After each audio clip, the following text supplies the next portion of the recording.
हाय दोस्तों, स्वागत है आपके पसंदीदा चैनल जीके बाय युवराज में दोस्तों।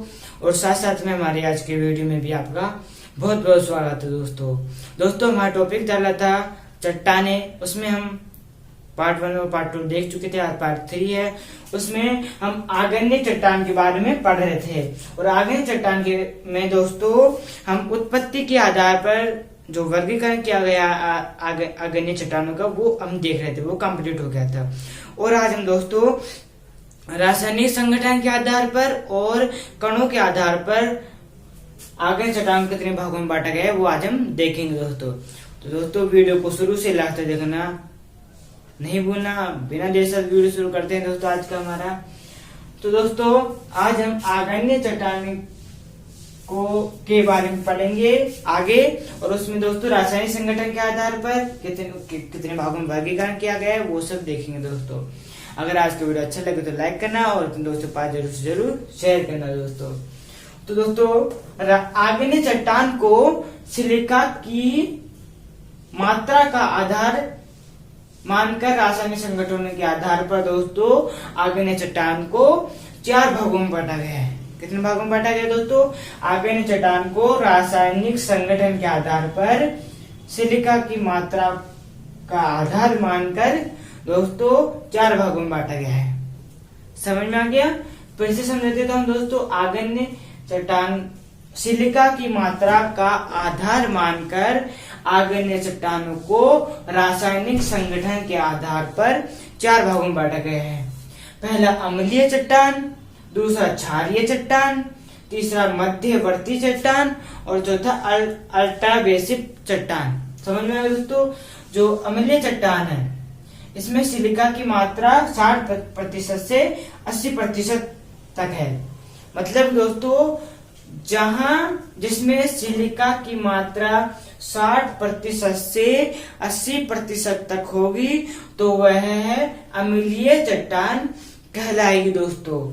और जिसमें सिलिका की मात्रा 45 से 45% से 55% तक होगी तो वह क्षारीय चट्टान कहलाएगी। और जिसमें सिलिका की मात्रा 55% से 65% होगी तो वह मध्यवर्ती चट्टान कहलाएगी।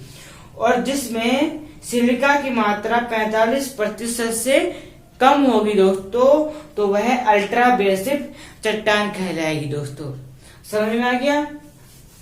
अम्लीय चट्टान में सिलिका की मात्रा कितनी है? 60% से 80% तक। अम्लीय चट्टान के उदाहरण ग्रेनाइट चट्टान और रायोलाइट चट्टान। ये दोनों ग्रेनाइट चट्टान और रायोलाइट चट्टान ये दोनों चट्टाने अम्लीय चट्टान के ही भाग है या अम्लीय चट्टान के उदाहरण है। समझ में आ गया? और क्षारीय चट्टानों में सिलिका की मात्रा 45% से 55% तक होती है। तो दोस्तों क्षारीय चट्टानों के उदाहरण बेसाल्ट चट्टान और गेब्रो चट्टान। बेसाल्ट चट्टान और गेब्रो चट्टान ये दोनों चट्टाने क्षारीय चट्टानों के उदाहरण हैं। समझ में आ गया? और मध्यवर्ती चट्टानों के उदाहरण है डायोराइट चट्टान और एंडेसाइट चट्टान। ये दोनों चट्टान डायोराइट चट्टान और एंडेसाइट चट्टान ये दोनों चट्टान दोस्तों मध्यवर्ती चट्टान के उदाहरण है या भाग है दोस्तों। समझ में आ गया?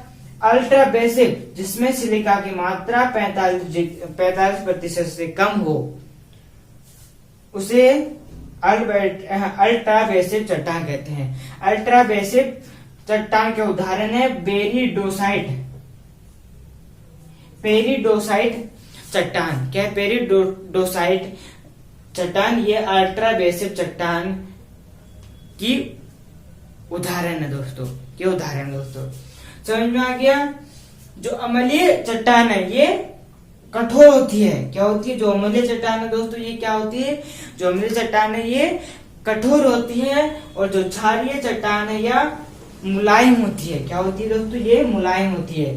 कौन चट्टान? क्षारीय चट्टान मुलायम होती है और अम्लीय चट्टान कठोर होती है दोस्तों। समझ में आ गया। अगला है अम्लीय चट्टान में दोस्तों फेल्सपार की अधिकता है। क्या है? जो अम्लीय चट्टान है उसमें दोस्तों फेल्सपार की अधिकता है। और क्षारीय चट्टानों में दोस्तों लोहा और मैग्नीशियम की अधिकता है। क्या है? लोहा और मैग्नीशियम की अधिकता है दोस्तों क्षारीय चट्टानों में, और अम्लीय चट्टानों में फेल्सपार की अधिकता है। अम्लीय चट्टान ज्वालामुखी पर्वतों पर पाई जाती है। कहाँ पाई जाती है दोस्तों? जो अम्लीय चट्टान है ये ज्वालामुखी पर्वतों पर पाई जाती है। अगर आपको क्वेश्चन पूछा जाए कि अम्लीय चट्टान कहाँ पाई जाती है तो उसका आंसर होगा दोस्तों ज्वालामुखी पर्वत, मतलब ज्वालामुखी पर्वतों पर पाई जाती है। और दोस्तों जो क्षारीय चट्टान है ये ज्वालामुखी पठारों पर पाई जाती है। आपको क्वेश्चन पूछा जाए कि क्षारीय चट्टान कहाँ पाई जाती है तो ज्वालामुखी पठारों पर पाई जाती है दोस्तों क्षारीय चट्टान। समझ में आ गया? एक बार और रिवाइज कर लेते हैं। अम्लीय चट्टान, क्षारीय चट्टान, मध्यवर्ती चट्टान, अल्ट्रावेसिव चट्टान। आगे चट्टान को सिलिका की मात्रा का बनाकर दोस्तों रासायनिक संगठन के आधार पर 4 भागों में बांटा गया है। अम्लीय चट्टान, क्षारीय चट्टान, मध्यवर्ती चट्टान, अल्ट्रावेसिव चट्टान। अम्लीय चट्टान में सिलिका की मात्रा 60% से 80% है। ग्रेनाइट चट्टान और रायोलाइट चट्टान अम्लीय चट्टान की उदाहरण है और यह कठोर होती है और फेल्सपार की अधिकता है इसमें, और ज्वालामुखी पर्वतों पर पाई जाती है दोस्तों अम्लीय चट्टान और क्षारीय चट्टान। इसमें सिलिका की मात्रा 45% से 55% है। और बेसाल्ट और गेब्रो चट्टान क्षारीय चट्टान के उदाहरण है और ये मुलायम होती है और ये ज्वालामुखी पठारों पर पाई जाती है। और लोहा और मैग्नीशियम की इसमें अधिकता है। और मध्यवर्ती चट्टान इसमें सिलिका की मात्रा 55% से 65% तक है। और इसमें डायोराइट और एंडेसाइट चट्टान के उदाहरण है। और अल्ट्रावेसिव चट्टान इसमें सिलिका की मात्रा 45 डिग्री से कम है। और पेरिडोसाइट चट्टान अल्ट्रावेसिव चट्टान की उदाहरण है दोस्तों। समझ में आ गया? अब दोस्तों कणों के आधार पर आग्नेय चट्टान का वर्गीकरण। क्या है? कणों के आधार पर आग्नेय चट्टानों का वर्गीकरण दोस्तों 5 भागों में किया गया है। ग्लासी चट्टान, अफेनिटिक चट्टान, फेनोरिटिक चट्टान, पोरफायरिटिक चट्टान, पोरफायरिटिक चट्टान, फ्रैगमेंटल चट्टान। ये सभी दोस्तों कणों के आधार पर आग्नेय चट्टान को बांटा गया दोस्तों। समझ में आ गया? ग्लासी, जिसमें जो चट्टान कण रहित होगी वह ग्लासी चट्टान कहलाती है। क्या कहलाती है दोस्तों? अच्छे समझो कि जो चट्टान कम रहित होगी दोस्तों वह चट्टान क्या कहलाएगी? वह चट्टान ग्लासी चट्टान कहलाएगी। और जिस चट्टान में बारीक कण होंगे, क्या है दोस्तों? जिस चट्टान में बारीक कण होंगे वह अफेनिटिक चट्टान कहलाएगी। क्या कहलाएगी? जिस चट्टान में बारीक कण होंगे वह चट्टान अफेनिटिक चट्टान कहलाएगी। और जिस चट्टान में बड़े कण होंगे, जिस चट्टान में दोस्तों बड़े कण होंगे, जिस चट्टान में बड़े कण होंगे तो वह फेनोरिटिक चट्टान कहलाएगी। कौन चट्टान कहलाएगी? जिस चट्टान में बड़े कण होंगे तो उसे हम फेनोरिटिक चट्टान कहते हैं। और जिस चट्टान में मिश्रित कण होंगे दोस्तों तो उसे पोरफायरिटिक चट्टान कहेंगे। क्या कहेंगे? जब जिस चट्टान में मिश्रित कण होंगे तो वह पोरफायरिटिक चट्टान कहलाएगी। और जिस चट्टान में चट्टान के टुकड़े हो, जिस चट्टान में चट्टान के छोटे टुकड़े हो दोस्तों उसे हम फ्रैगमेंटल कहेंगे दोस्तों, फ्रैगमेंटल चट्टान कहेंगे। समझ में आ गया? कण रहित को हम ग्लासी, बारीक कण को फेनिटिक कहलाएगी, बड़े कण वाली फेनोरिटिक चट्टान कहलाएगी, मिश्रित कण वाली पोरफायरिटिक चट्टान कहलाएगी और चट्टान के टुकड़े की जैसे फ्रैगमेंटल चट्टान कहलाएगी दोस्तों। तो दोस्तों ग्लासी चट्टान के अंतर्गत ऑब्सिडियन चट्टान, प्यूमिस चट्टान और परलाइट चट्टान और पिच स्टोन चट्टान, ये सभी चट्टान ऑब्सिडियन चट्टान, प्यूमिस, परलाइट, पिच स्टोन, ये सभी चट्टान दोस्तों कण रहित है, मतलब उनमें कण नहीं है। तो वह कौन सी चट्टान कहलाएगी? वह ग्लासी की चट्टान कहलाएगी। ये सभी चट्टानें ग्लासी चट्टान के उदाहरण है। समझ में आ गया? अब अफेनिटिक चट्टान। तो दोस्तों अफेनिटिक चट्टान के उदाहरण है बेसाल्ट चट्टान, सील चट्टान, डाइक चट्टान और फेलाराइट चट्टान। बेसाल्ट चट्टान, सील चट्टान, डाइक चट्टान, फेलाराइट चट्टान, ये सभी चट्टानें अफेनिटिक चट्टान के उदाहरण या अफेनिटिक चट्टान में आते हैं। ये दोस्तों ये सभी चट्टानें क्या है? बारीक कण वाली है दोस्तों, इसीलिए इन सभी को हम अफेनिटिक चट्टान कहते हैं। समझ में आ गया? फेनोरिटिक चट्टान के उदाहरण है ग्रेनाइट, डायोराइट, साइनाइट। ग्रेनाइट, डायोराइट, साइनाइट, ये सभी चट्टानें, ग्रेनाइट चट्टान, डायोराइट चट्टान और साइनाइट चट्टान, ये सभी चट्टानें बड़े कण वाले चट्टान है, मतलब उन चट्टानों में बड़े कण पाए जाते हैं, इसलिए इन सभी चट्टानों को फेनोरिटिक चट्टान कहते हैं। मतलब कि फेनोरिटिक चट्टान के उदाहरण है ये सभी चट्टानें। समझ में आ गया? पोरफाइरिटिक, इनमें मिश्रित कण पाया जाता है। अब है फ्रैगमेंटल दोस्तों, ये इसमें चट्टान के टुकड़े पाए जाते हैं, चट्टान के टुकड़े रहेंगे जिसमें तो फ्रैगमेंटल चट्टान कहलाएगी। इसमें फ्रैगमेंटल चट्टान के उदाहरण है लेपिली टफ ब्रेशिया, ये सभी दोस्तों फ्रैगमेंटल के उदाहरण दोस्तों। लेपिली टफ ब्रेशिया के बारे में दोस्तों हम कल पढ़ चुके हैं। तो दोस्तों फ्रॉग के उदाहरण है लेपिली टफ और ब्रेशिया। समझ में आ गया? इनमें दोस्तों चट्टान के टुकड़े पाए जाते हैं, इसलिए इन्हें सभी को फ्रैगमेंटल चट्टानें कहेंगे। समझ में आ गया? तो दोस्तों ये थी हमारी आग्नेय चट्टान के कणों के आधार पर किन आधार पर आग्नेय चट्टानों का वर्गीकरण। समझ में आ गया? तो दोस्तों ये थी हमारी आग्नेय चट्टान। दोस्तों कल भी पढ़े हमने, परसों भी पढ़े आग्नेय चट्टान के बारे में। तो दोस्तों आज खत्म हुआ है दोस्तों, मतलब कि आग्नेय चट्टान के बारे में पूरी जानकारी मैंने लगभग आपको बता दी है दोस्तों। समझ में आ गया? तो दोस्तों अब देखते हैं हम अवसादी चट्टान। ये हमारी जो आग्नेय चट्टान थी वो कंप्लीट हो गई। अब जो अवसादी चट्टान है वो भी हम देख लेते हैं। अब दोस्तों अवसादी चट्टानें क्या है? अवसादी चट्टानें दोस्तों, जो अवसादी चट्टानें हैं उसमें जो अवसादी शब्द है क्या है? जो अवसादी शब्द है ये लैटिन भाषा के सेडिमेंट शब्द से लिया गया है, जिसका अर्थ है वो होता है दोस्तों नीचे बैठना। क्या है? नीचे बैठना। जो अवसादी शब्द लैटिन भाषा के सेडिमेंट शब्द से लिया गया है, जिसका अर्थ है नीचे बैठना। समझ में आ गया दोस्तों? अवसादी चट्टानों का निर्माण आनाछादन क्रिया से होता है। कौन सी क्रिया से होता है? अवसादी चट्टानों का निर्माण आनाछादन क्रिया से हुआ है दोस्तों। समझ में आ गया? आनाछादन क्रिया से दोस्तों अवसादी चट्टानों का निर्माण हुआ है। मतलब जो चट्टानों का चूर्ण है वह नीचे जम गया, उसी से दोस्तों अवसादी चट्टानों का निर्माण हुआ है दोस्तों। तो अवसादी चट्टानों का निर्माण कैसे हुआ है? आनाछादन क्रिया से हुआ है दोस्तों। तो दोस्तों आनाछादन क्रिया को दोस्तों अब हम डिटेल से समझते हैं, है ना, तो ताकि आपको अच्छे समझ में आए, है ना।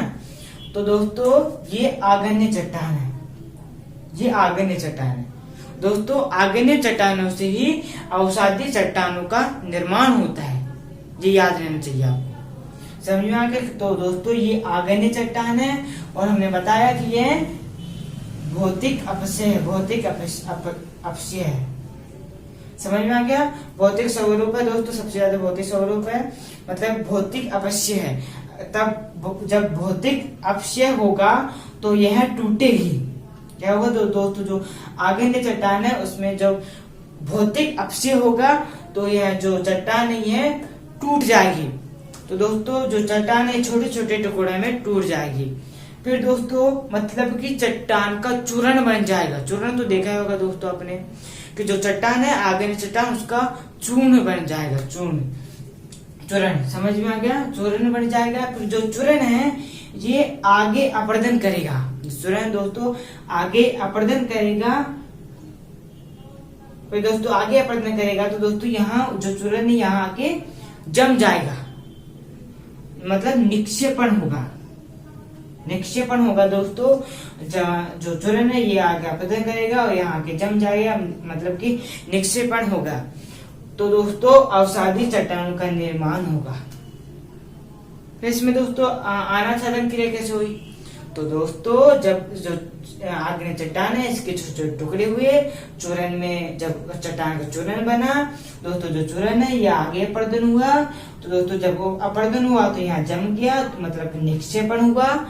तो दोस्तों जब अपर्दन और निक्षेपण दोनों साथ में होते हैं तो उसे ही हम आनाच्छादन क्रिया कहते हैं। क्या कहते हैं? जब अपर्दन और निक्षेपण दोनों साथ में होते हैं तो आनाच्छादन क्रिया कहलाती है। समझ में आ गया कि कैसे अवसादी चट्टानों का निर्माण होता है। आग्नेय चट्टानों से ही दोस्तों अवसादी चट्टानों का निर्माण होता है आनाच्छादन क्रिया से। समझ में आ गया, फिर से समझा देता हूँ दोस्तों, कोई बात नहीं है। दोस्तों ये आग्नेय चट्टान है। अब जब आग्नेय चट्टान का छोटे छोटे टुकड़े में बटेगा, जब आग्नेय चट्टान टूटेगी तो वो छोटे छोटे टुकड़े में बढ़ जाएगी।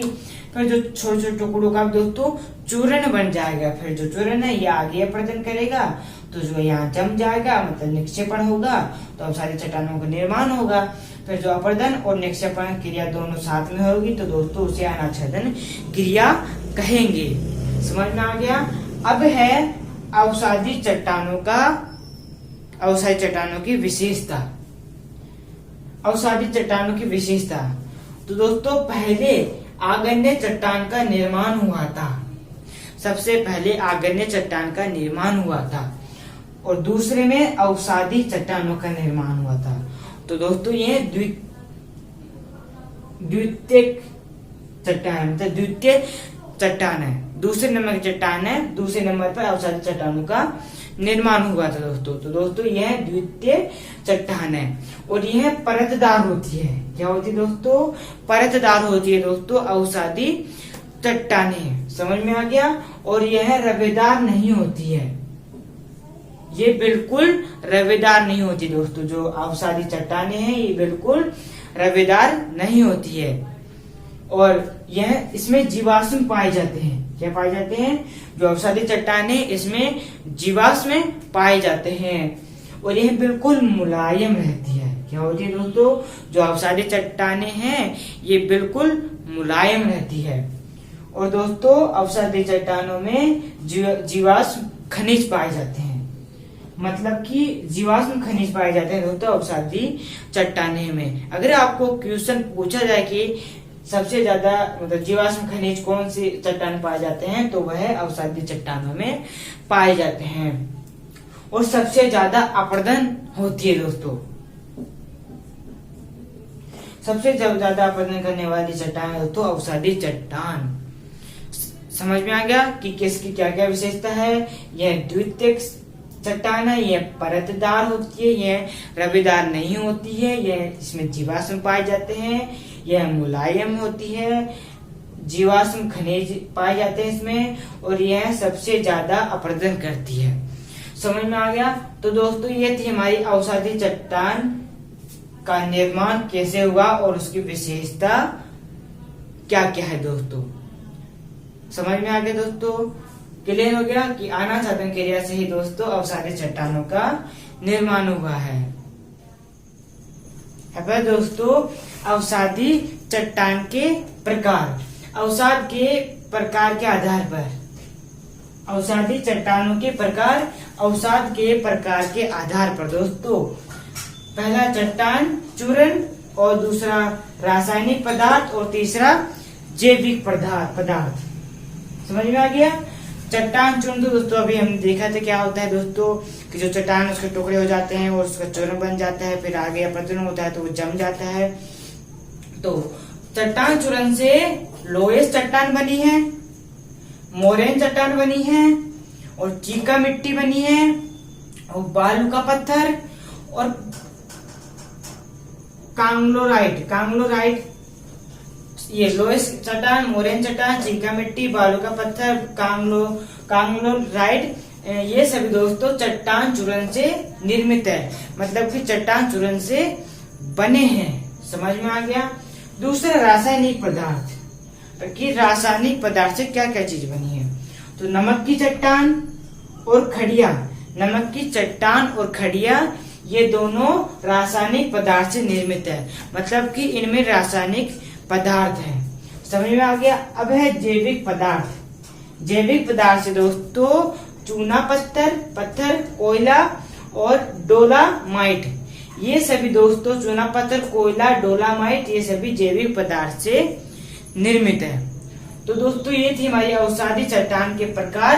अवसाद के प्रकार के आधार पर चट्टान चूर्ण, रासायनिक पदार्थ और जैविक पदार्थ। लोही चट्टान, मोरेन चट्टान, चीका मिट्टी, बालू का पत्थर, कांगलोराइट ये सभी चट्टान चूर्ण से निर्मित है।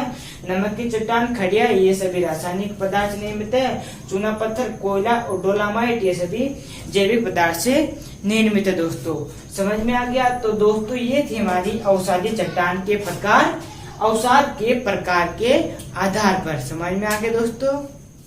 दोस्तों यांत्रिक क्रिया से निर्मित, पहले तो दोस्तों यांत्रिक क्रिया का मतलब समझते हैं। जिस क्रिया में गति और स्थिति एक साथ हो, जिस क्रिया में गति और स्थिति एक साथ हो उसे हम यांत्रिक क्रिया कहते हैं। समझ में आ गया कि जिस क्रिया में गति और स्थिति एक साथ हो उसे हम यांत्रिक क्रिया कहते हैं। अपवर्तन और अपक्षय एक साथ हो। समझ में आ गया। उसी में है दोस्तों चट्टान चूर्ण। दोस्तों अभी हमने पढ़ा था चट्टान चूर्ण क्या होता है। चट्टान चूर्ण को दोस्तों पवन, जल और बर्फ, पवन, जल और बर्फ, ये बर्फ या ग्लेशियर कह सकते हैं।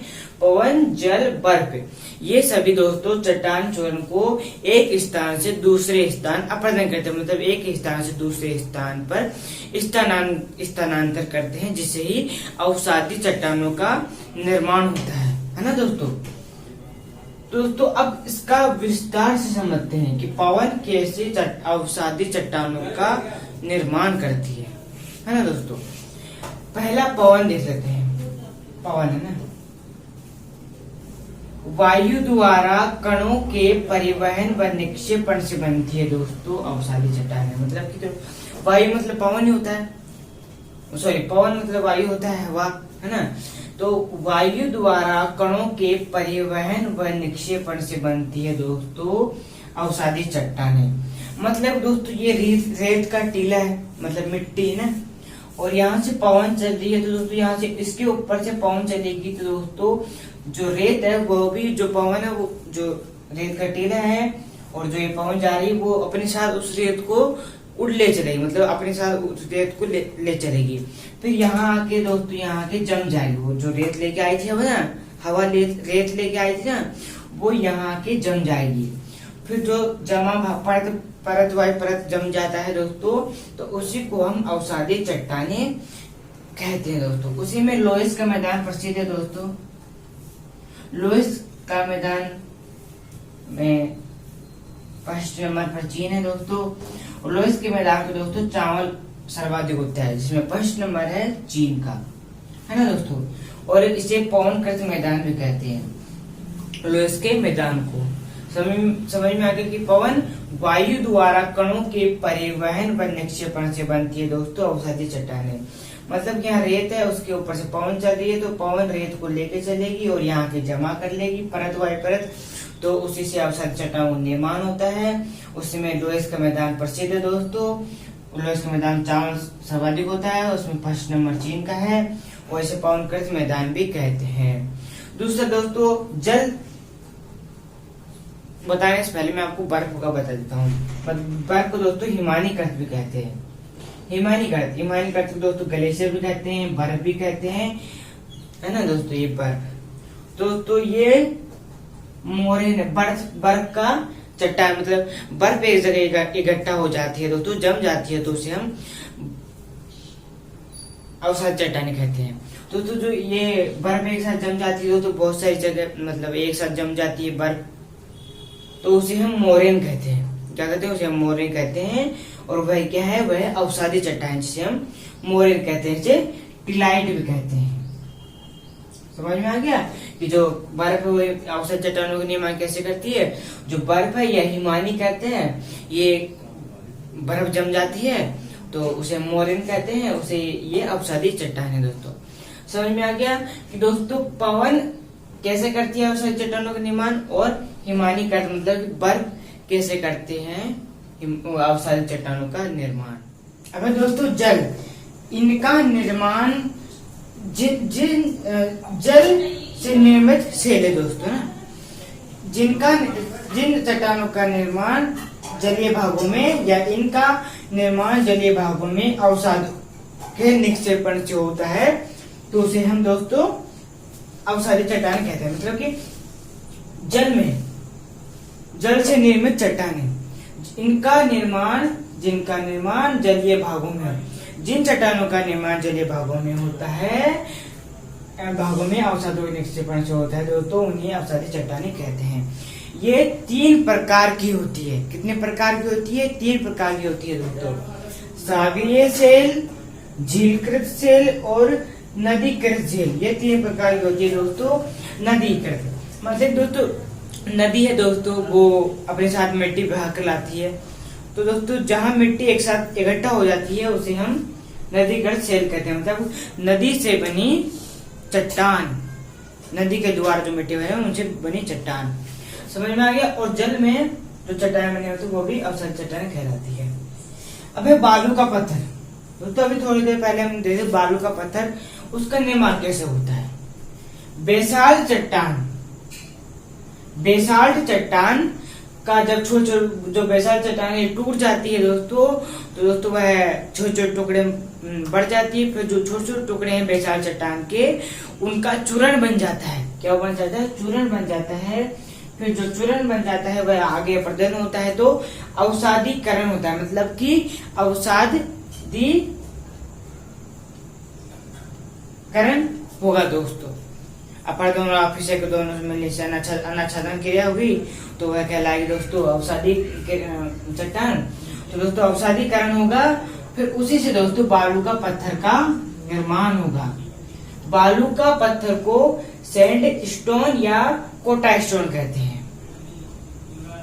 समझ में आ गया कि जल, इनका निर्माण जलीय भागों में अवसादों के निक्षेपण से होता है। 3 प्रकार की होती है, सागरीय सेल, झीलकृत सेल, नदीकृत सेल दोस्तों। सेल का मतलब होता है चट्टान, और बालू का पत्थर का निर्माण, तो दोस्तों बालू का पत्थर का निर्माण बेसाल्ट चट्टान के चूर्ण से अवसादीकरण हुआ तो उसे बालू का पत्थर का निर्माण हुआ, उसे सैंड स्टोन या कोटा स्टोन कहते हैं।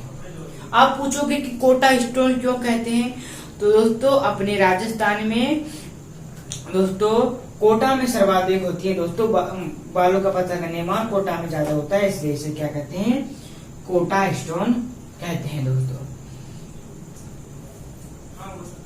और मुझे पूरे विश्वास आपको समझ में आ गया होगा। अगर अभी भी समझ नहीं आया तो इस वीडियो को बार बार देखिए, तब आपको अच्छी समझ में आ जाएगा दोस्तों। और आज की वीडियो ये समाप्त करते हैं दोस्तों। आज हमारा चट्टान का पार्ट 3 था, पार्ट 1 भी हो चुका है, पार्ट 2 भी हो चुका है, आज जो पार्ट 3 है वो भी कंप्लीट हो चुका है दोस्तों।